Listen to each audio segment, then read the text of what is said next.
Good afternoon, everybody, and welcome to PASS Summit 2019, the last session of your first day. How many of you guys is this your first PASS Summit? Wow, that's awesome. Are you enjoying it? Yeah, so welcome, first-timers. So what we're going to do today, it's Microsoft Engineering and the product group Unplugged. We have a few canned questions that we're going to ask them to kind of get things started. Once we get past that, we will take questions from the audience. Ask them anything. I think they do have the right to go. I can't talk about that yet, right? So I think first what we'll do is let them introduce themselves. Let's have some guests, right?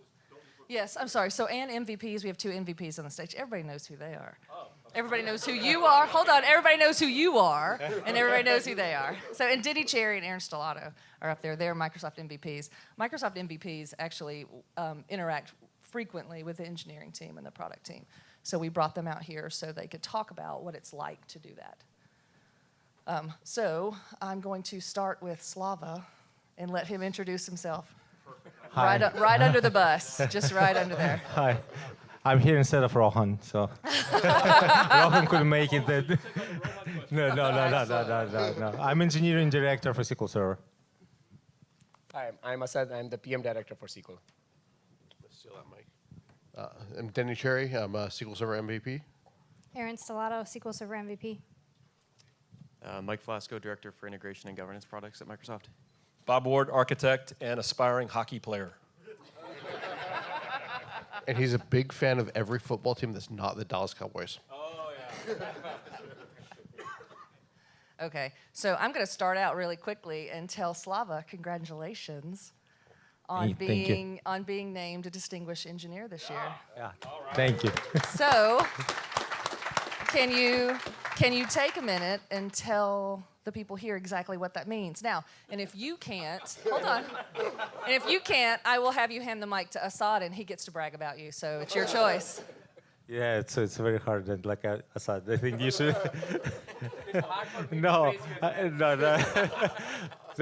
I think it's a career achievement, I guess, when you build a bunch of stuff and somebody recognizes you. That's kind of about it. So I did not expect this kind of question, so I don't have a good answer for it.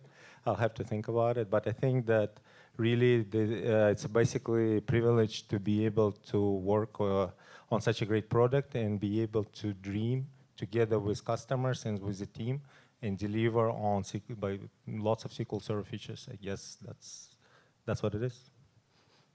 Okay. And thank you, everyone, awesome. for being a big part of the community. So let's go ahead and get started. I'm actually going to start with Mike Flasco. So he had the keynote part that everybody talked about so much today. So I was at Ignite this weekend and flew here on Monday, and when I checked my email when I landed, my inbox was overflowing with, "You have to tell me more about Synapse. What's going on? What is this? This is amazing." People were absolutely amazed. So if you could just give us a little bit more in depth of what you talked about today at your demo. Sure, yeah. So Synapse is basically our next generation analytics solution, largely built out of a set of services that we've been working on for a number of years. SQL DW, Azure Data Lake, Blob Storage, Data Factory, and our big data products. And more or less what we've been hearing from customers was that those collection of services were getting used in tandem for end-to-end solutions quite a bit. And the continual feedback we were getting was just make it easier to use them together. Just get rid of all the plumbing, all the configuration, all that kind of stuff that you have to do. Just let me get started, one place, one tool, high efficiency, and get going. And then kind of beyond that, a lot of the common things we've been hearing is around increasing concurrency around our SQL DW products. And hopefully that's some of the things that we highlighted in our demo with some of the core architectural work the team's been doing for the last couple of years in lead up to being able to come to the conference here and talk about how you can have a pure separation from computation from storage to allow kind of isolated query processing moving forward. And so it's really a bringing together of a lot of work we've been doing over the last 2 years into kind of a cohesive analytics platform. Awesome, thank you. Okay, so at some point, if you guys have questions about this later, Oh, sorry, we will get to all of you guys when you have questions later. So I'm going to jump to Assad and say, so what's next for SQL Server? I've had people ask, with everything that you're doing, is SQL Server going away after 2019? Why would people say that? Well, everybody says, oh, the DBA job's going away. It's the thing we talk about every year. No, I think like if you look at the last 2-3 years, like we have totally transformed the product. Like I think what we have done is that we have taken the SQL Server core capabilities and not restricted it to just run in a server for operational databases. Now you can go and run it at the edge. You can run it in the cloud with hyperscale. You can go and even if you look at some of the query processing power which comes for the data warehouse, it is also using the same query processing engine. So actually the goodness of the work that was built over the last 20 years is now showing up all these places. And it is our job to make sure that from the language compatibility, from the tooling perspective, from the ecosystem, we keep it common enough that the community who has invested so much in this product now see that now they can also do IoT, now they can do big data, now they can do parallel processing, now they can do ad hoc query, all of that. So that is our job, that take the goodness, spread it around, but keep the community close and keep the ecosystem strong around SQL. Nice, awesome. Okay, so I'm going to hop to... I just want to add something. We just, like, I don't know where this question comes from. We just warming up. We're just starting. So there are more fun things are coming, and we already start planning for the next release and for the next set of features that come in your way. So be prepared. So my recommendation to you, like, I know last year, 2 years ago, when we first announced Kubernetes, SQL Server on Linux, everyone was like, why do I need to know? Please start getting on those platforms. There are more stuff coming. We are modernizing SQL Server. We're taking you with us. Please follow us. We'll take you to sky's the limit, basically, right now. Okay. Thank you. So I'm going to jump to Bob. And so this was a question that somebody submitted. Oh, okay. So accelerated database recovery. How the heck did you get that to work? It's a funny story. There was a project that I noticed an email when I first joined the engineering team called Constant Time Recovery, and one of my longtime colleagues, Peter Byrne, forwarded it to me. And I've known Peter. Peter's been at Microsoft longer than me. I know that sounds crazy if somebody would be that way, but Peter's been longer than me. He used to be in CSS starting that. Peter said, you should take a look at this. This is Peter Byrne. Take a look. He just like two words. And I'm like, okay, I'll take a look at it. So I kind of started playing a little bit. And then we started putting things into the product in 19. I thought, I'm just going to give it a shot, right? Did you see today when I'm running certain things and I looked at this error log? So when I first did it, I ran the error log and I started looking for the recovery phases. And I thought there's a bug with the product because the recovery phases won't print out. So I actually pinged Peter. He's like, no, that's just, we're so fast, you don't even see it. So my experiences from the very beginning was this is truly accelerated. And then Pangianitis, one of the lead developers in the team, I started pinging him going, this is incredible stuff. And then he said, oh, by the way, we're going to be at this VLDB conference presenting this idea. Have you ever heard of the VLDB conference? These are people way smarter than me that go to this. All of our developers went there and were accepted as a paper to present this concept. That's how important this technology is. So I am blown away every time I show it. When people look at my notebooks and they run it and do the rollback, they keep hitting the rollback button because they're like, did this actually roll back? They don't even realize how quick and amazing it is. So what I love the fact is the story, how it started. It started in the cloud to power things that we're doing. And then we made sure that all of you get access to it in SQL 19. So it's one of my hero features. And every time I show it, people still don't believe it's working. Crazy stuff. Nice. We're glad. Yeah. Thank you. I was pretty excited about it. So I'm going to ask the same question to Denny and Aaron here coming up.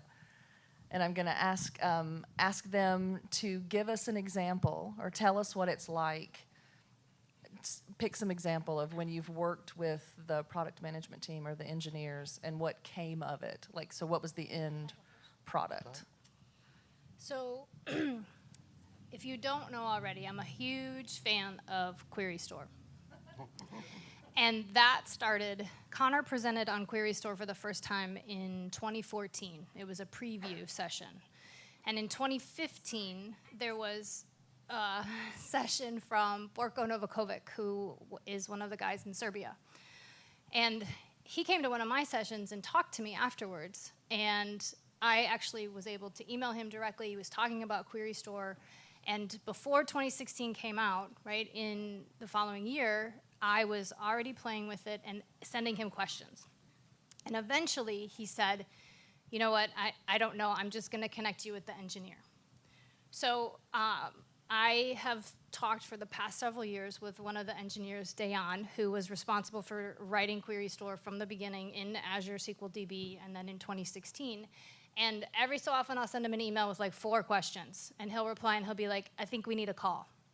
And so I get an hour Skype, or now it's Teams, call, right, where I'm like, what is this? And he's going through the deep stuff of exactly how it happens. And as a result, I'm able to share all of that knowledge. Like, I can't tell you how many times I've presented on Query Store, but to me, it doesn't get old, and it continues to evolve, right? That's technology that Microsoft continues to build on. So I have tons to talk about for quite a while. And the access that I get is, like, I'm very fortunate. And I love that I get to then take that and share it with the community and try and get everybody to understand how to use it and how great it is. Cool. Probably the biggest thing I can think of is back in, I don't remember if this is in SQL 2014 or 2016, we found a bug in the product. I know it's rare, but they do happen. I know. Really? Yeah, and you guys try really hard, but occasionally you fail miserably. So in this particular case, if you turn on TDE, obviously it encrypts the database and encrypts TempDB, as it should. If you turned it off, it decrypts TempDB and decrypts the database. But the flag in sys.databases for the database being encrypted for TempDB never would get turned off. So we realized this was an issue. We're like, what's going on? We looked at the pages. We're like, all right, they're obviously decrypted. We can read the text, but the flag is still set to 1. So we reached out to somebody from the security team, and we were talking to him about it. And he's like, yeah, that is actually a problem. Apparently, we should probably fix that because we want these things to report correctly. And a month or 2 later, I think a CU came out that actually solved this problem. So a fix to a problem we actually found ended up rolling into the product, which was kind of cool to actually see something go from, oh crap, it's broken, to the fix has been released, and Microsoft is touting the fact that we've been able to fix this bug, which is pretty cool.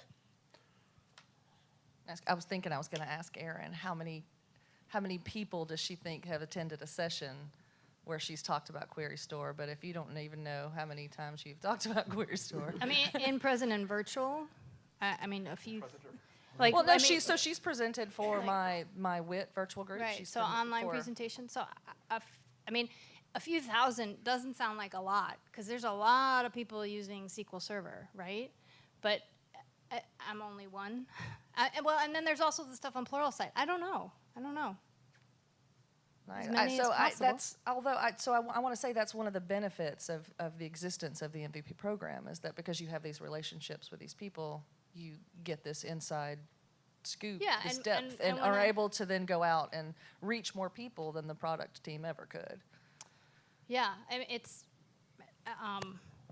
and it's not just the engineer, right? It's also the alias, right? When there are issues, we have an alias that we can email to say, hey, has anybody seen this? Like, what's going on? And it's really valuable. I mean, you all think that SQL Help is great on Twitter, like the distribution list where the engineers and the product folks are seeing that information as well. Vicky's team is a great example related for Management Studio for all the tools, Azure Data Studio. People frequently provide feedback, and I will tell you that her team is amazing at turning that stuff around and getting back to us. So thank you. Yeah, I mean, one of the best things about being an MVP is the relationships you can build with the engineering teams, with the PG. I mean, I've been an MVP for 12 years, and I never would have thought I would be such good friends and know so many of the people from the PG as I've met over the last 10 or 12 years. So it's just been an amazing benefit to get to know these folks so well. And part of that's just because you have things like this email list that Erin mentioned, where you see these people, you talk to these people on a fairly regular basis, sometimes on a daily basis, if you like to really send out a lot of emails. And some of you do. No naming. So I will say, just to kind of piggyback on what Aaron said, Vicky's team has a couple of focus groups here at SQL Server. You can go on the website, Microsoft at Summit, and find them. They really, really, if you're using the products, they really, really would love your feedback. If you're not using the product, she'd really like to talk to you about why not. Okay, let's see. I'm going to go back to Assad. And so this one's kind of open-ended too. So Azure Arc, kind of a big deal. You want to tell us how you did that? So Azure Arc is, again, think of it, it's a broad branding name. It has multiple things within it. It has the part of where you can go and manage your infra from the cloud. And then it has a part where you can go and run some of the managed data services on top of that. So if you focus on the data services, the key thing was that if you go, what we have right now is that we have the same SQL engine that we ship in the cloud and we ship on-prem. But it is restricted to the engine itself. The discussion with the customers was that, but there is a lot of IP that you go and build around that engine, right? Like today we run more than 5 million databases in the cloud. And the hope is that when we go from 5 million to 10 million, we don't double our support teams and IT teams. There is a lot of IP that we build in terms of how we go and support it, keep it running all the time, provide you SLA for uptime and everything. So the idea was that how can we start bringing some of that IP for the people who are running hybrid or on-prem.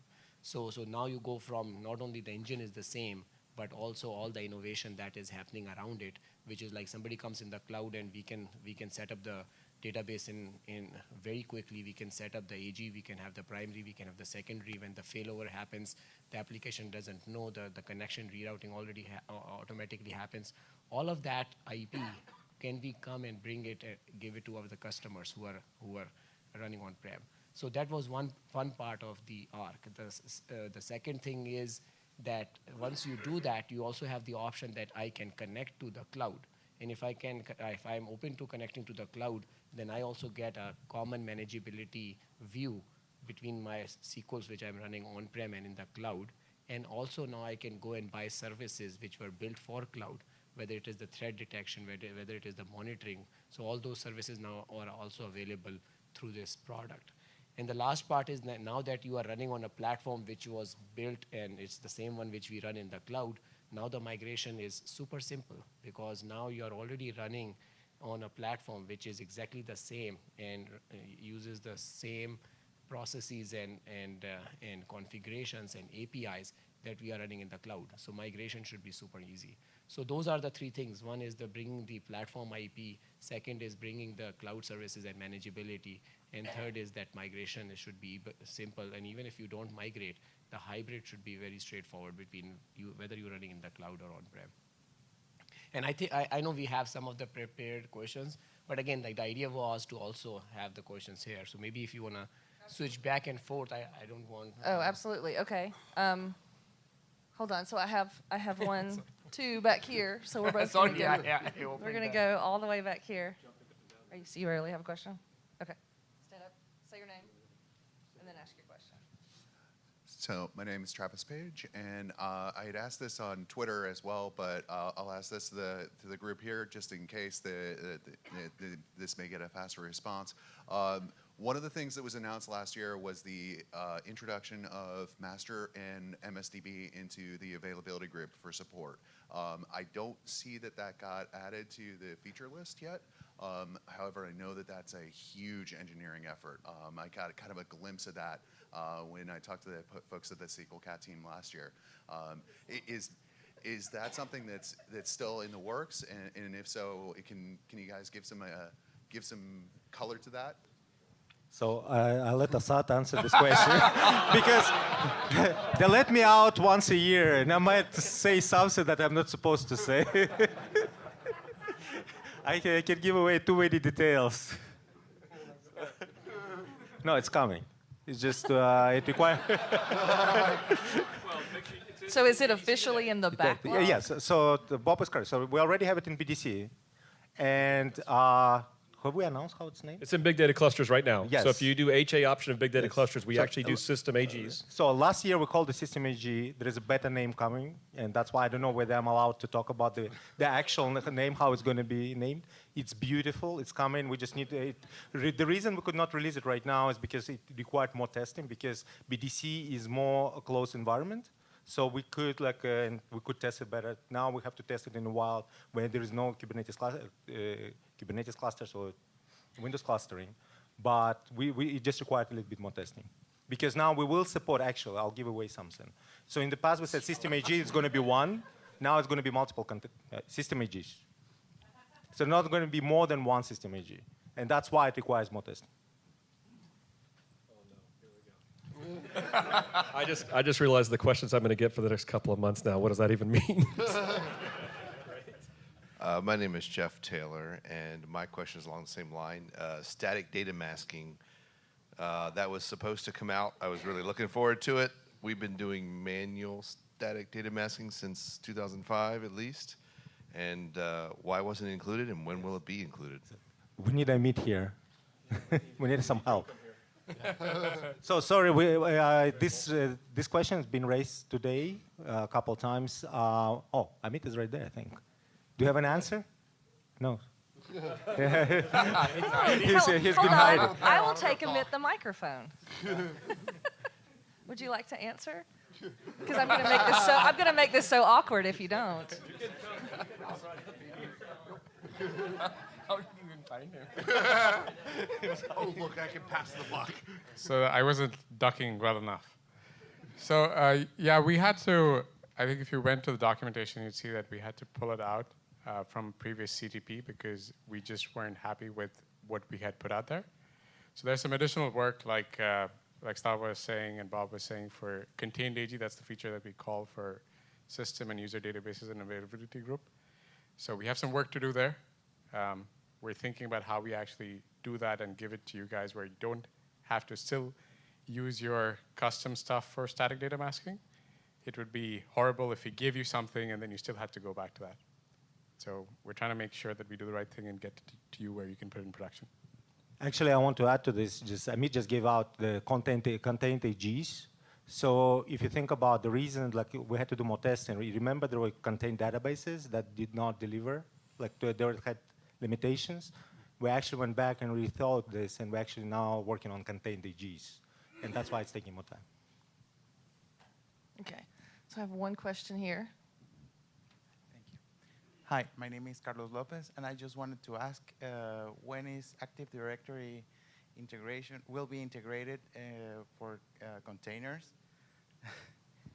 Will it be on this version? So I think the answer is obvious, right? The answer is yes. So we already have it. We actually taken us a while to do the AD integration with BDC, and this is what Bob talked about today. And so the container AD support is coming. I would say if this doesn't come soon, I'm going to be in Slava's office frequently. So, as you know, I talk a lot about containers. This comes up a lot. The bottom line is, I'll just tell you behind the scenes. I mean, we can get this to work. Yeah. This is another thing. We just need to run a test this and make this a good experience for you. Because I've talked to the engineers who work on this, so we know how to make this all work even outside of BDC. We just got to make it a good experience. So believe me, we are going to get this done. Or, like I said, I'm going to be flying often to Redmond. So I'll just again. They should keep me in the office, but I'll give you something away. So many people ask us like, hey, is the node has to be AD joined for the containers to be AD joined? The answer is no. The containers can be, each container can be joined individually to different AD domains if you want.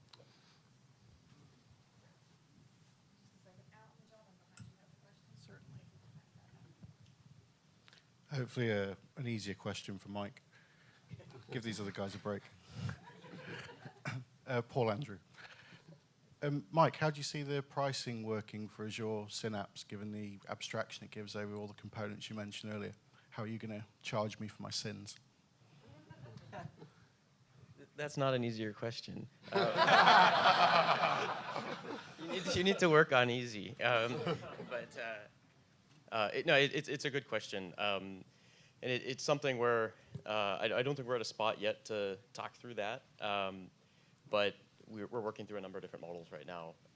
And you're right, there is a lot of components coming together. And I think The thing that's making it difficult or kind of making it more involved is that we're bringing together a mix of serverless, kind of pay-as-you-go world, as well as kind of dedicated resources that are there, which really do kind of challenge kind of traditional models and kind of come at it from two different sides. And so we're working through it right now as part of the preview. But out of the gate, what you'll experience is basically you'll pay for the parts that you use and not for the parts that you don't use, and those pieces will match the pricing models and structures that exist for each one. So if you're familiar with Data Factory or any of the pieces, I know you are, then the metering matches. So if you're using a capability, you're just paying for that capability. You're not paying for like a broader Synapse package or anything like that. It's very much pay-per-use, and we'll kind of maintain that as we go. You made that sound like an easy question.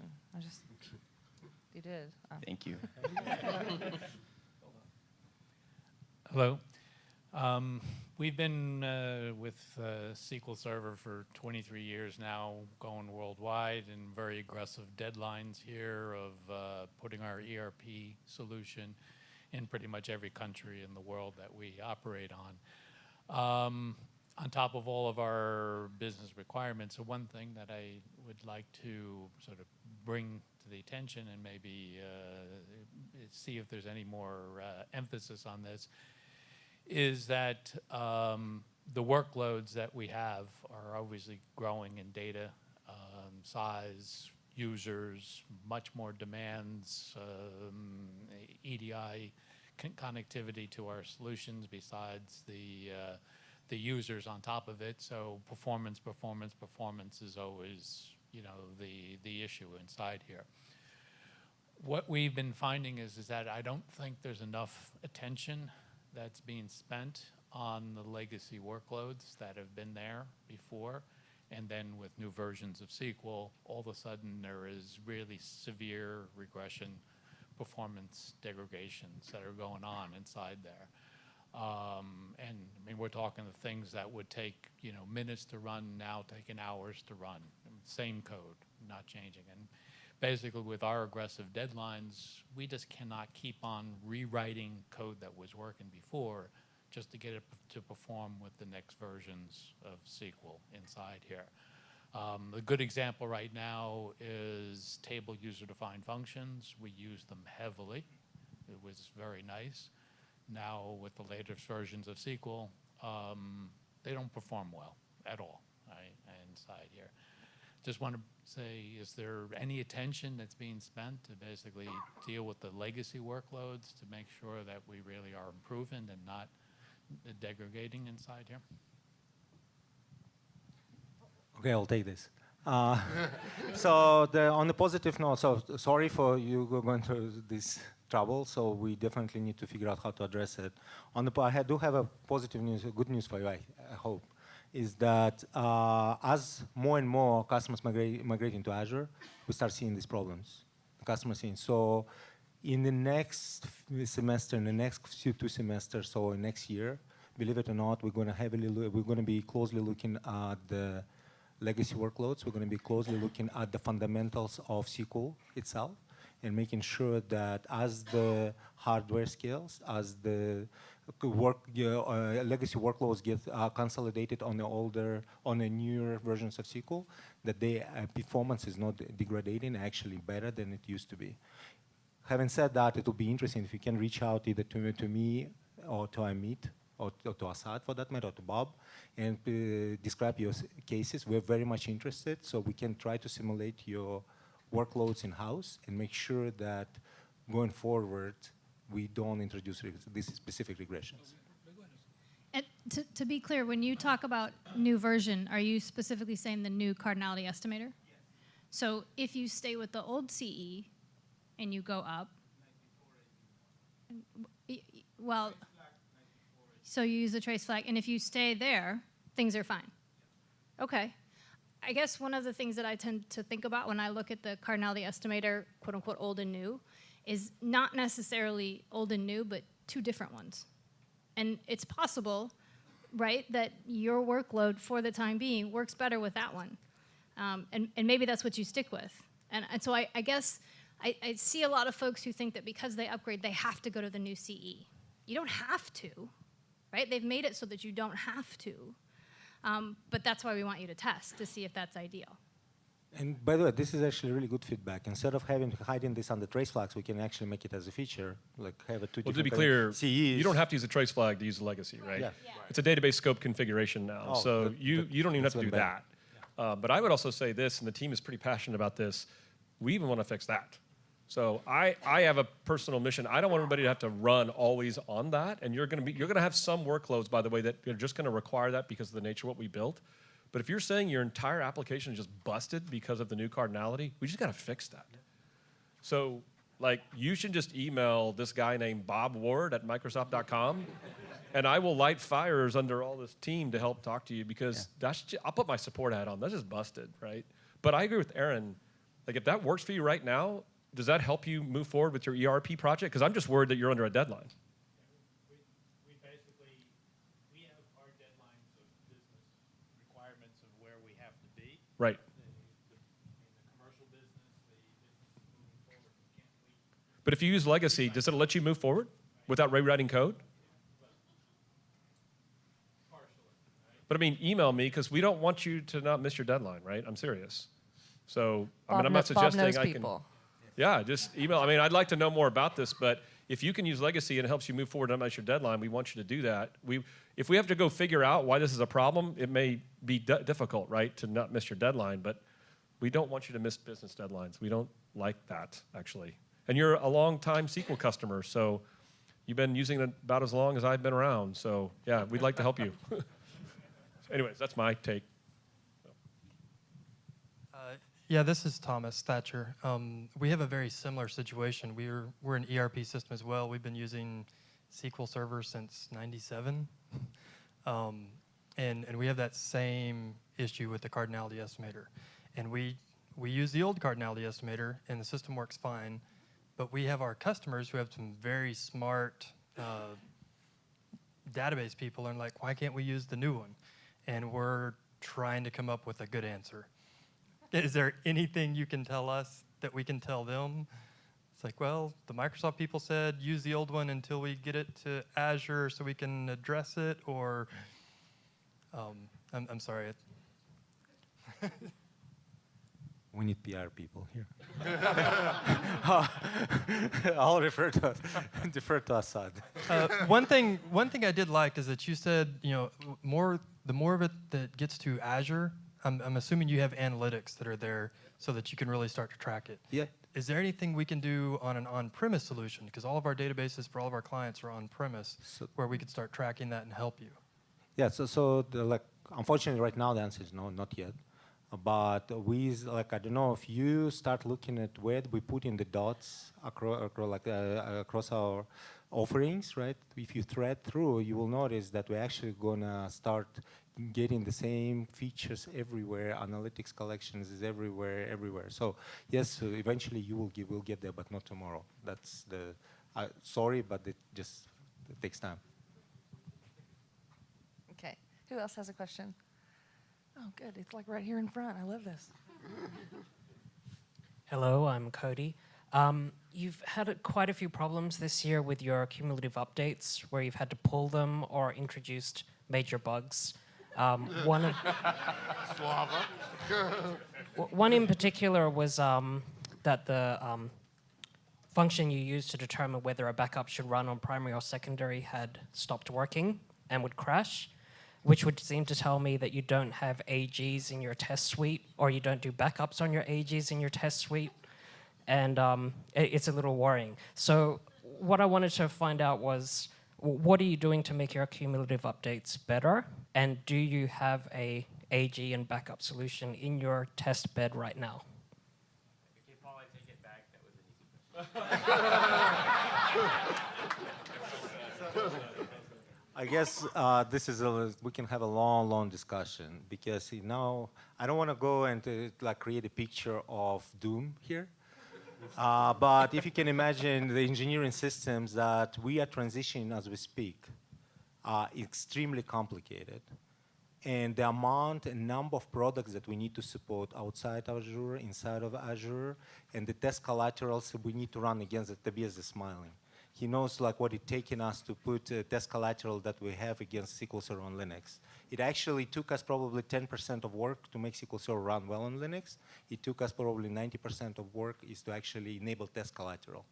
Now think about this. We release CUs like every month for every like so for the current release, and then every CUs SPs for down level releases as well. And then we release to the cloud every month. I know this is not no excuses like, hey, you guys releasing, so it has to be high quality. The unfortunate part is not everything automating. We're automating everything with Azure. We're actually growing up with Azure. So if you probably noticed, like about a year ago, it used to be called Visual Studio Online, VSO. Then they transitioned to Azure DevOps, right? And they started implementing more and more modern engineering pipelines. Now we have to take all of our code bases, all of our engineering pipelines, and actually automate them, re-implement them, all of that. And to be honest, like bugs happen, and sometimes things we have to do manually, and sometimes people are just tired. And when we're coming up to the release, it's a Friday night, and then on Monday we release it, we need to push it to the channel, and something happened. And these bugs go through. And I really apologize. We're trying to do our due diligence as much as we can, but at the end of the day, it is what it is. Are we improving? Where we were like 2-3 years ago, it's unbelievable compared to where we were. In a year from now, we'll be exponentially better because we already built the platform. It just takes time. Soon, all the machines are going to be doing releases, and we can spend. I actually thinking that the next year for PASS, our engineering team, me, myself, and some other folks will come out and actually talk about how we build the software. It's amazing. You guys will be thrilled to see what we're doing behind the scenes. So our apologies. We're trying to do our best. It's just bugs happen. We all, software people, we sometimes may make mistakes. And those mistakes are not because we don't do our job right. It's just we are humans, and sometimes we make manual mistakes. So one of my prepared questions is a great follow-up here, and it'll be for you and Bob, is to how has the development life cycle and the way you build the product changed from 10 years ago, from 5 years ago to a year ago? And so I'll let both of you take that one. Okay, so Mike, can you answer your questions? Okay, so the things that I actually tweeted today, if you go back to 2015, right, that's when we started, me, like, and the team and Tobias and Joe started working on SQL Server on Linux, and there were 3 of us, and there were no modern pipelines and so forth and so forth. So in order for us to release SQL Server on Linux, we actually had to totally change how we do the engineering, totally. And so what we've done, we totally focusing everything on unit testing. Everything has to run every single day, every single moment, GCI pipelines, CI, CD pipelines, everything should be working. And so we also made sure that, hey, what we want to do, we want to release every month. Keep ourselves honest. In terms of in the past, when we were releasing 2005, you remember it taking us 5 years, right? Yes. It's taken us 5 years to release 2005. It took us 18 months to release 2017. It took us 18 months to release 2019. And the reason it happened because we constantly had the product working.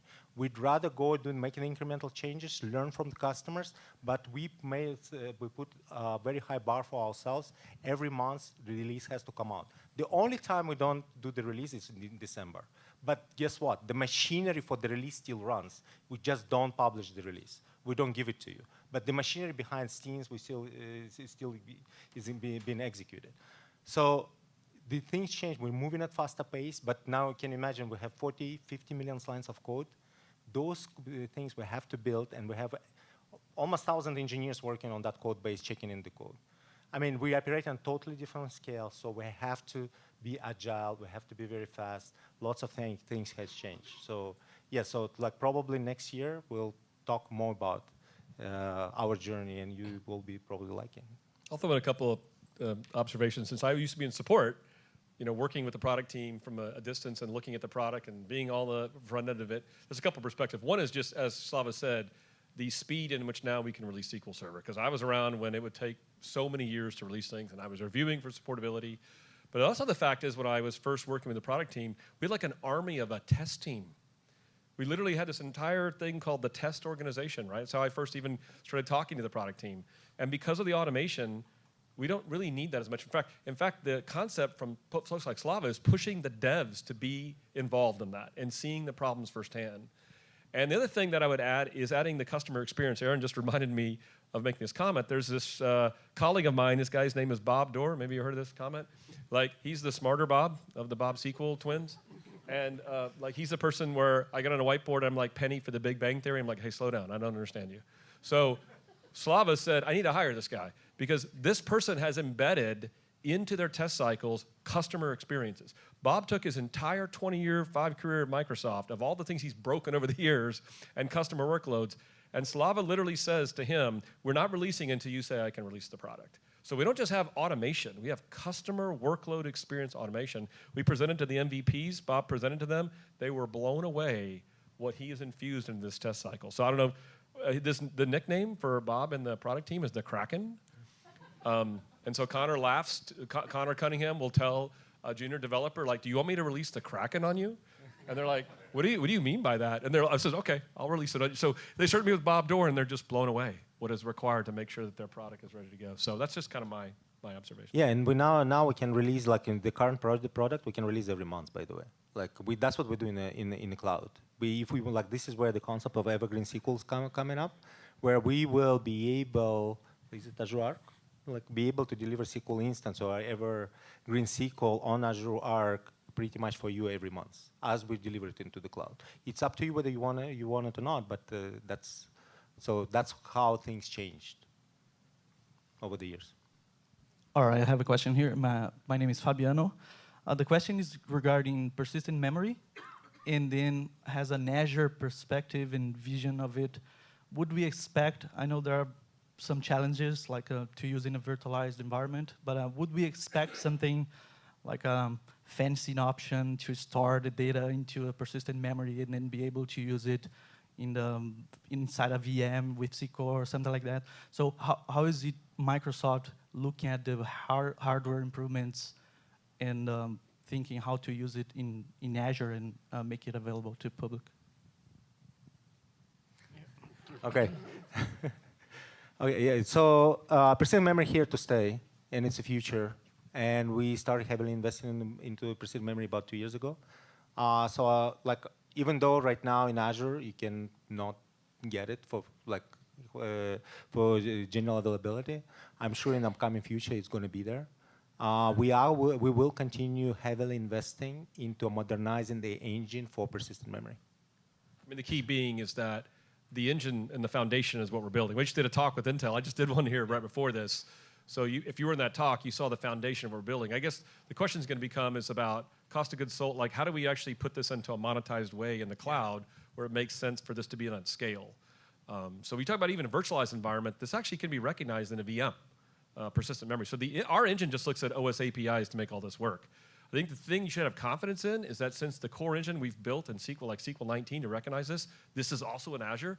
It's possible for us to do this as long as it makes sense to do it in a cloud type framework. And I think, so on the cloud, like we are working with the compute team to bring the new hardware types, which can go and support. This is not the only example. The hardware enclaves is another one. And what we actually did right now is that if you saw, like for SQL DB, now we enabled for F series and M series. That helps us, like for the first time, where we can go and pick any compute or the hardware type and bring it in. So right now, as Azure thinks about bringing these special hardwares, then we have the software capability already built in to go after and pick that specific hardware. Carl Kenninger. I want to jump back a few minutes. I get it, software. Software has bugs. That's great. But it sounded like, if I sum up what you said, we release so fast that our test collateral can't keep up with it. So have you considered maybe, stepping back from the regimented every month to make sure that you can actually test the whole thing before you release it again? So I think that you probably heard not what I was trying to say. Okay, so I apologize. I mean, the road misunderstood was, what you tried to say. Yeah, misunderstood. I just said something wrong. He heard you, but yeah. So thank you. I'm good for something. Yeah. As I told my wife, my English is not my perfect Russian. So, so I apologize. So yes, so I think it's a long philosophical discussion. We can give you the reason, multiple reasons. No, it's not because of that. It's because there are multiple factors that play into that, and it's just it is what it is. And it's again, I don't like. For all transparency reasons, we can talk about this, and we can give you multiple reasons why we're doing this. You can find in every reason a whole. At the end of the day, we have a business to run, and there are certain factors that play into when we're ready to release and when the issues escape our test collateral. And in many cases, it's not because we're running fast. It's because, as I said, it's because hey, there is a corner case. We are missing test orthogonality that we never seen. We never thought that it's going to come into play. We just missed the case. We introduce, it's in many cases it could be an old feature that never been used in this specific fashion, and it escapes. And then we have to go and look it up. That's a much better answer. Okay. That's what you said the first time, right? Yes, that's what I was trying to say. Thank you for the translation. Thank you for implanting that question into the conversation. Hi, my name is Rich Bomey. This question is for Mike. It's on the Synapse release. Before that, the modern data warehouse platform showed Databricks and all these different components to it, and you're saying you're wrapping it up. Does that mean when you go to a new customer that wants to start doing data lake and big data workloads, that all they have to do is worry and just use Synapse and you're good to go? Or do you still need some of the other pieces? And if that's the case, what's the future of something like Databricks, for example, or the other components? Sure. Yeah, thanks for the question. So I guess the first bit in kind of me trying to describe it as kind of wrapping it up is that as we started to kind of refine our MDW pattern, modern data warehouse, the words that you used, I think of it largely as a solution pattern that we had defined before, which was the lake is kind of the substrate of data, ingesting all the data in as it is, normalizing, cleaning on demand to the extent you need, using something like a big data stack for that workload when you need to touch all the rows, et cetera, right? And then loading into a warehouse for serving and so forth, right? And so what we had found is that kind of solution pattern had become so common that we ended up giving it a name, right? Modern data warehouse, et cetera, right? And then what we started to hear was that, you know what? It's kind of a pain to have to instantiate all these things, wire up all the MSIs, do the configurations, and then, oh, by the way, that thing works really well with Parquet, that thing not quite as much. Why do you have these subtle inconsistencies, if you will? And then I have to think about them in building out my solution. And so there's a couple things that went into coming up with Synapse. I got to get used to the name. I still, the code name still goes on in the back of my head, so I'm doing the translation as I talk to you. But a couple things went on. One was, how do we just take all the complexity out of doing the MDW pattern and kind of bundle that in Synapse? So really, when you're instantiating Synapse, under the covers, what we're doing is preparing kind of all of our key kind of microservices under the covers. And instead of experiencing them as new data factory, new blah, new blah, new blah, wired together, you now experience them as new Synapse, and everything is kind of pre-wired, if you will, pre-configured under the covers. And then we did actually a ridiculous number of interviews with customers on all platforms, and then heard kind of where are these other things that you're adding solution time, kind of causing you to use more solution time, where this thing worked well with Parquet, that thing doesn't, and then I had to do this little adapter piece to make it move through, or I had to copy data from here to here just to increase queryability. And so then we focused on all of those, and we said, okay, where do we need to improve the platform to take those away? So you don't have to think about these little kind of gotchas or inconsistencies in queryability, or why do I have to wire this to that? And so what we did was focus a lot on that. And what I like to say is anybody who spent time in data warehouse or data lake or data factory or Power BI or ML, you'll be completely at home in Synapse. And what I mean by that is, one, you'll find that the experience is really kind of a bringing together of a collection of experiences that you used to have to kind of manage in 5 different screens. And then two, the runtimes under the covers, while we've added more capability in terms of some of the new runtimes that we talked about, some of the serverless runtimes, et cetera, the other capabilities, ADF or Data Warehouse, they're the same ones that are being used in the MDW pattern, just pre-wired together. And so, as an example, if you'd written a data flow in our preview or you'd used our ingestion experience, exactly the same capability is happening now in Synapse. We're just taking away all of the kind of front work of instantiating it all, wiring it together, et cetera. And of course, there's some new engines at your disposal as well on the serverless side. But all the other key capabilities, exactly the same. So if I was somebody starting today, needing to put a project into production, I'd feel pretty comfortable going forward with the MDW pattern, knowing that as I move towards Synapse, the pieces that I'm using are the same underlying pieces that exist in Synapse. There's just a few more new runtimes along the way as well. Hopefully that answers your question. Okay, quickly, I had somebody submitted a question for Aaron and Denny, and that was, what is the oldest version of SQL Server you've seen recently in the wild? And what were they doing with it? We actually got an email yesterday. Timely. From somebody who was running SQL Server 2000 on. Thank goodness it wasn't 7. No. On I don't remember what version of Windows, but SQL Server 2000, and they had, as you can probably guess, corruption. Shocking. No. It still happened. 3 years ago, I moved a customer from Bob's favorite, SQL Server 7, all the way. It was at least 32-bit, all the way up to Azure SQL DB. And you did that with no downtime, right? Oh God, no!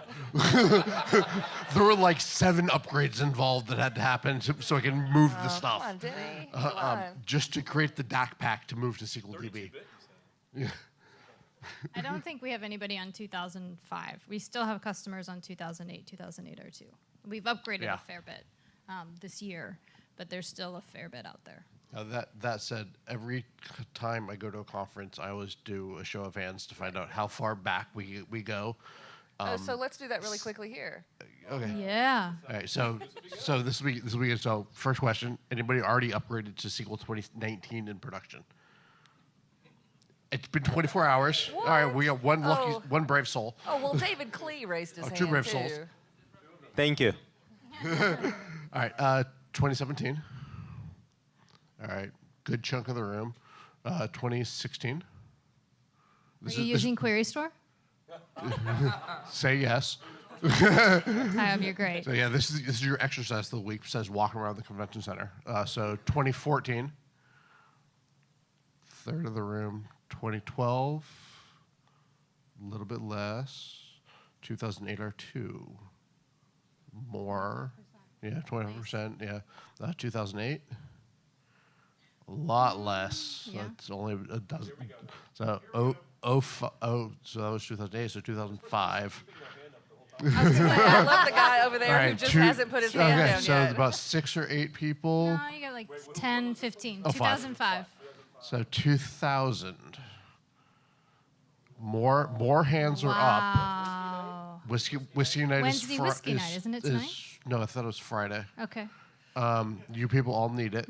SQL 7. Wow. Okay, 1. In production? In production, okay. 6.5. No, You got two. we got a hand over there in Two prod. 6.5s. In prod, okay. No, he's nodding yes for production. MRI systems on 6.5, yeah. Do we have ARM devices to give out? So let me just say, you guys built a great product. When 6.5 breaks, 6.5 I make a still lot of running. money. So 6.0. No hands for the great corrupter of data. Okay, I have one question ready over here.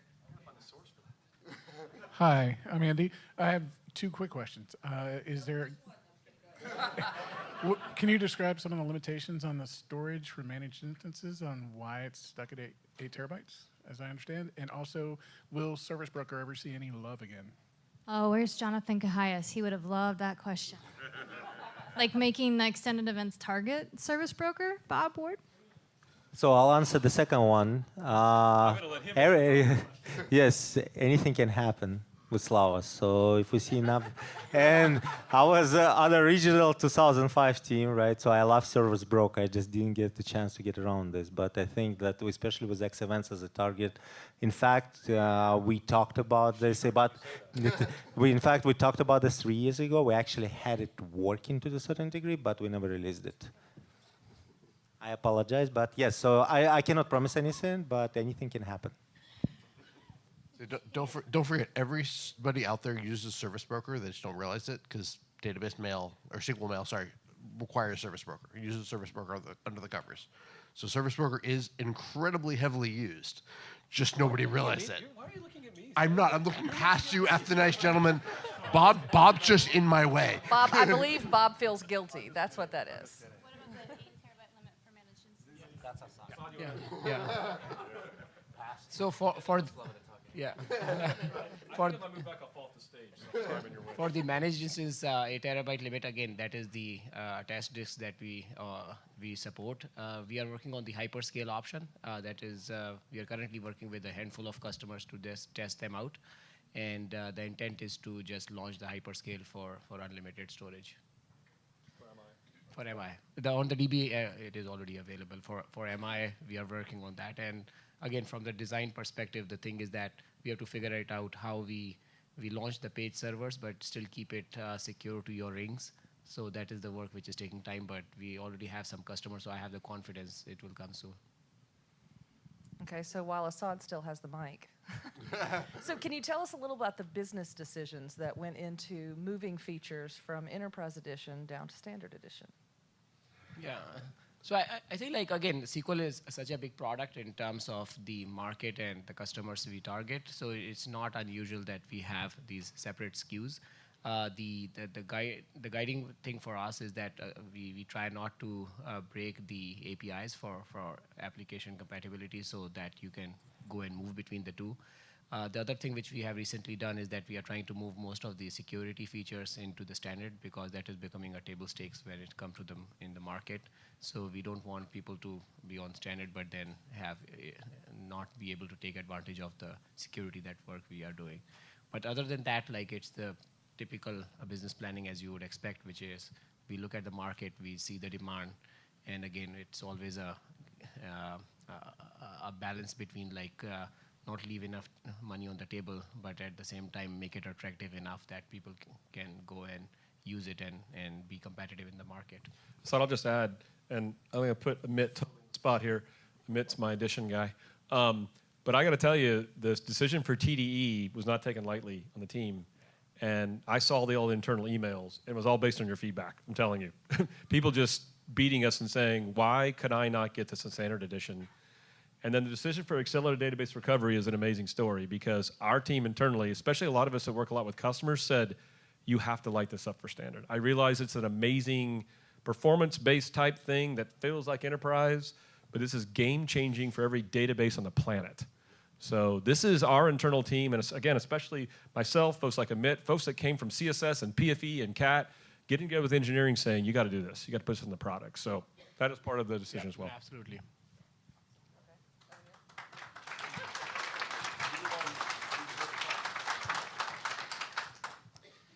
I've got a question. SQL replication, transactional replication. It's had what I would consider a bug for probably 11 plus years, where when it creates a snapshot, by default, it sets ANSI padding off. Microsoft documentation says that should be, by default, turned on. But in replication, it's never been changed, causing me to have to write additional code to make the snapshots be created in such a way that they will replicate. Any chance that that will ever get looked at? Amit. Is he part of the sub panel? This is So sub at panel. this point, I have figured out that I owe Amit and Slava dinner. Sorry. Everybody's beating you guys up.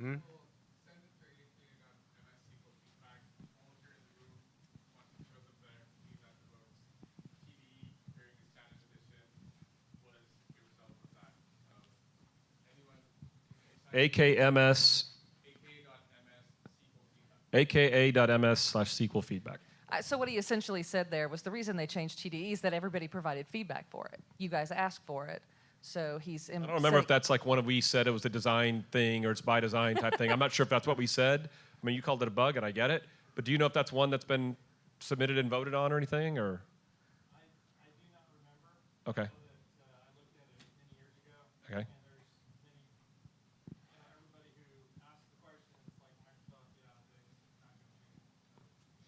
Well, the person who looks at it just said to file it, so there you go.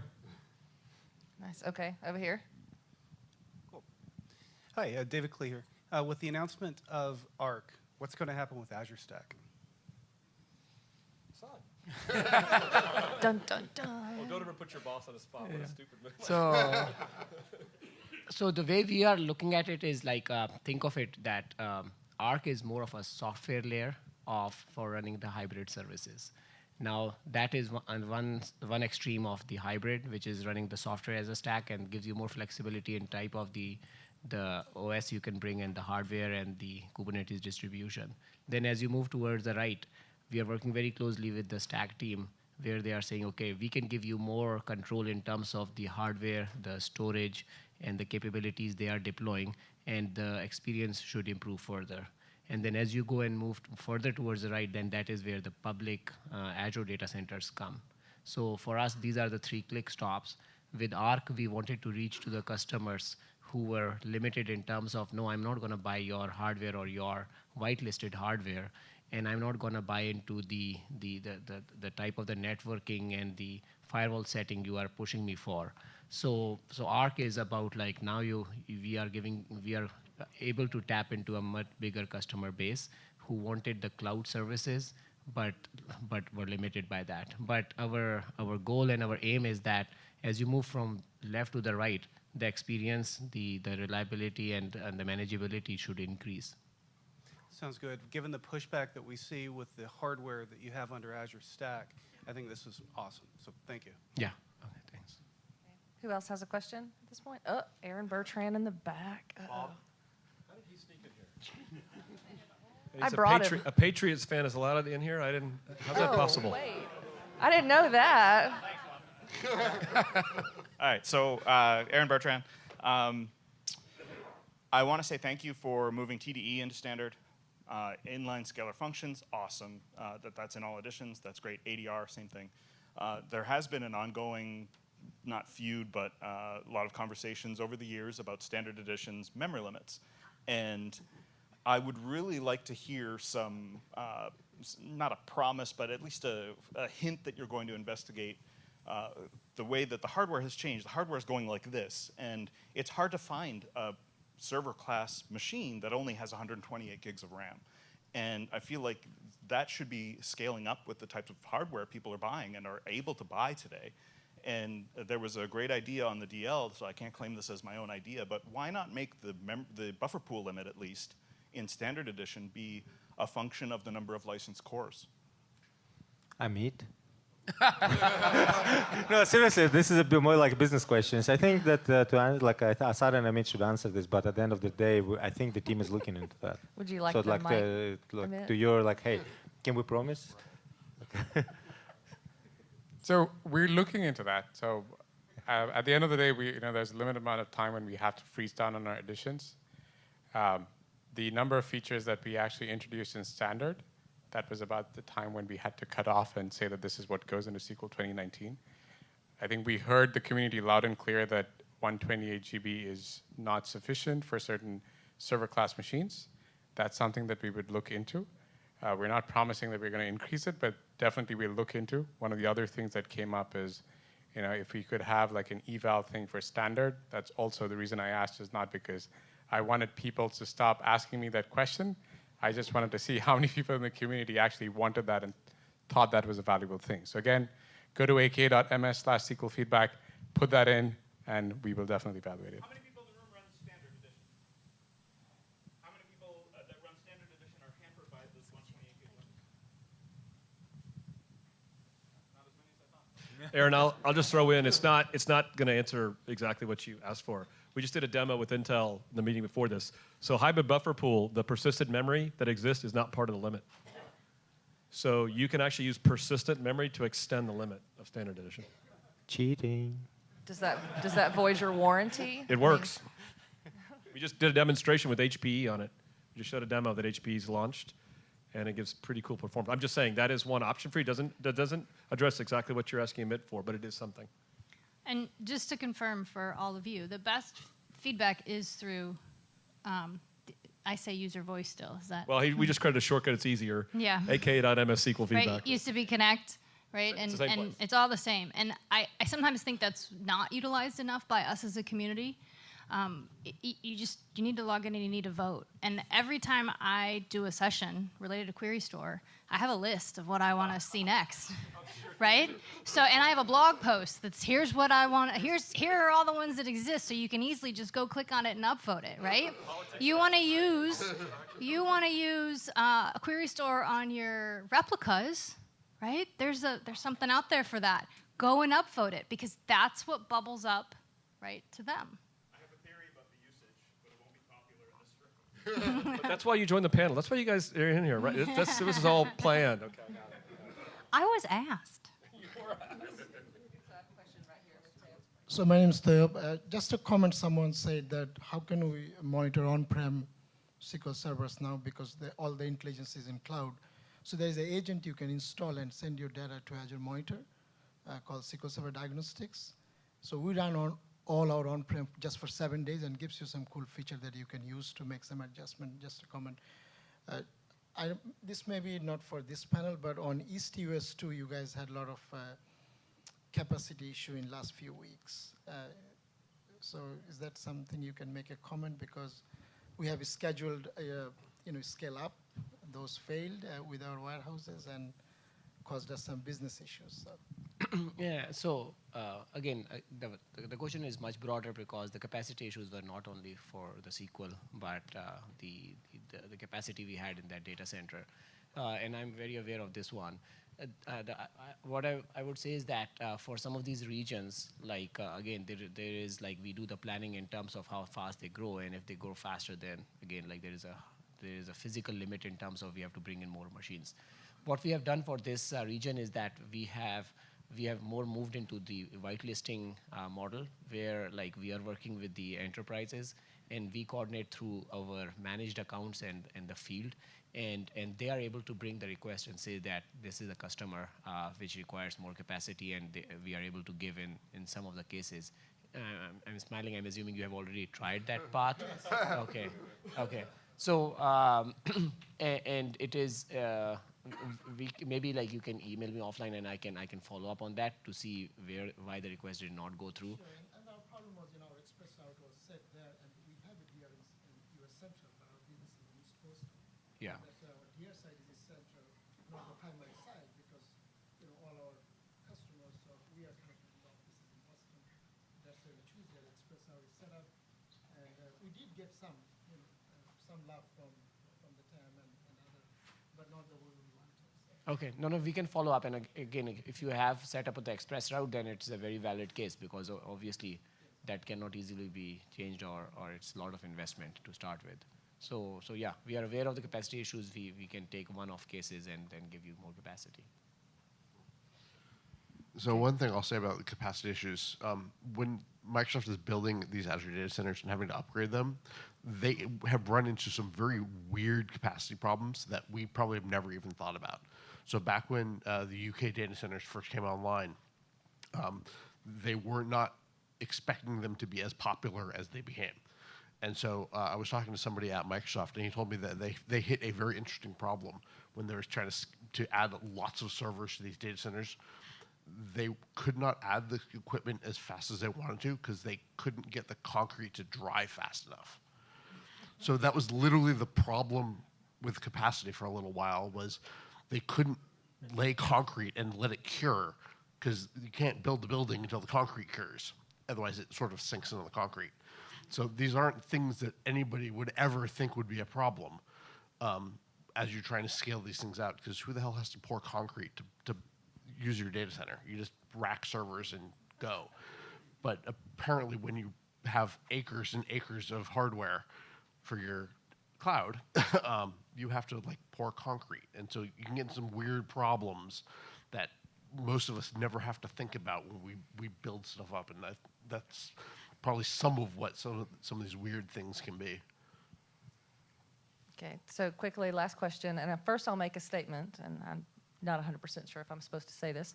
But then a question for Bob. So yeah, go ahead. No. So everybody in here got a copy of Bob's new book on SQL Server 2019, right? I am told that this was that they were talking about making some of these books available, and Assad Khan right here said, "Let's just give one to everybody." It's all Assad. Assad's the one. So I literally in a meeting with Assad, I told Assad, "Is it going to be ready?" I said, "I don't know." He says, "Well, why don't we just order everybody for when it passed?" I went, "Say what?" So yeah, it's up to Assad. So can you just tell us a little bit? So one of my thoughts, though, as he talked about how quickly everything is sped up, this took 2 years, this took 18 months, you got to write faster. Man, I think I'm done with 2. I don't know if I can do another one. So I said that after the first one, by the way. So 2 quick questions. What was the hardest part about writing this book, other than the timeline?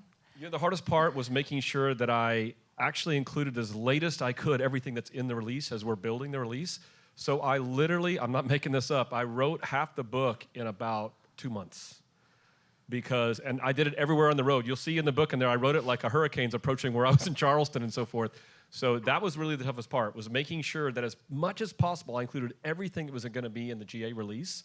That was the most difficult. And then the other thing is that I wanted to put more in there. But my wife actually told me the first book was too thick. People couldn't carry it around. She said, you need to build a thinner one. So, and then follow up to that, since you just wrote the book on 2019, what is your favorite new feature? Like, what do you think is the shining star of all of this? Well, I mean, I can let Slava answer this too. So well, I have to just call out data virtualization, man. I mean, I had somebody in South Africa when I presented data virtualization started standing up, but like in a rock concert, going, "Come on, that's amazing!" I mean, being able just to query all these data sources, and the fact that you have built-in drivers to do this stuff, that has been as good as accelerated database recovery is. This data virtualization stuff is game-changing. When I've presented it for the last year and a half, and that was the fun part to put in the book. Slava, what's your favorite part? Actually, this is interesting because I don't want to go because they're all of my favorites. But I think the important one that really what got us going at the end of the day, which kind of I thought it would be, but then I didn't realize how big it's going to be. And Vicky, you want to listen to this, is Azure Data Studio. Aww. No, and the reason is because it's fully modernized the view into our beloved product. What we've seen, what we realized over the last 6 months, what we can do with ADS, with big data. We would not be able to get you big data clusters and experience that you would like without Azure Data Studio. That thing is a game changer. I understand that there is lots of discussion around the SSMS and versus ADS.